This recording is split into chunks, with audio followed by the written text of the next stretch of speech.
first time I met His Holiness the 16th Buddha Karmapa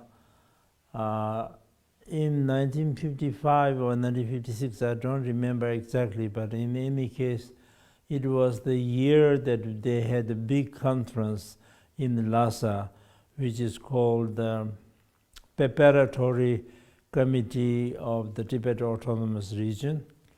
At that time, His Holiness the Dalai Lama and Panchen Lama and all the high lamas and all the high dignitaries have attended this conference. So during this time, I was the one youngest who was participating.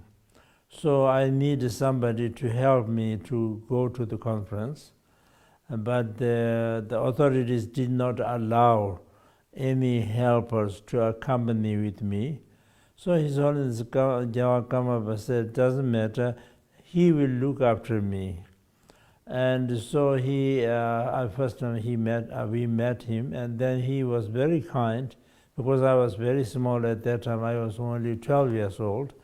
And so he helped me to go to the conference, and where to go, where to sit, and how to keep there are many documents, so how to keep all the documents, and then when to leave, and where to eat, and all this he helped me. So that's why that I have a very special connection with the 16th Buddha Karmapa. And then later in 1956 in India, when everyone also came for the pilgrimage as a Buddha Jayanti, so at that time also I came and I met him in Calcutta. And then in 1959, when everybody escaped from Tibet, also of course I first time met in Sikkim and also in Dharamsala, and then later, the last part of his life, when he was ill, at the IM in Delhi, that I also visited him and requested him to live long. So that's why that I have a very how I know. And of course, His Holiness Buddha Karmapa is very important, because he is the first Tibetan Lama to be reincarnated. I think from him it started the reincarnation of the Tibetan Lamas. And also that he is not only the head of the Karma Kagyu, but all the Tibetans, irrespective of what school you belong to or what province that you belongs to, everybody respect him and everybody worship him, and he was very, very special. And then a second question regarding about his life. One thing that it is very clear that he has a clairvoyance.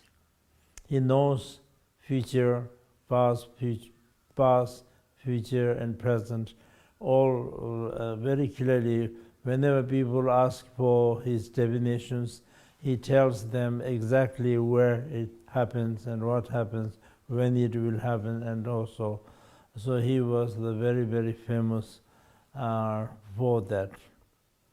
And now to how will his parinirvana stupa. Yes, stupa, generally to build a stupa is very meritorious, because we have the images and books and stupas representing the body, voice, and mind. And voice is more important than body, and mind is even more important than the voice. So the most important thing is stupa. So building a stupa is very, very meritorious and a very great blessing. And especially parinirvana stupa for Buddha Karmapa, as he is a very holy person. And so to build that stupa in his name will be kind of doubly blessed, and because he is High Lama.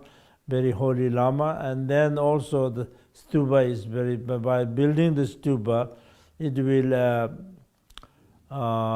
emanate many blessings and benefits to all sentient beings, so that everybody will have a good peace and harmony throughout the world.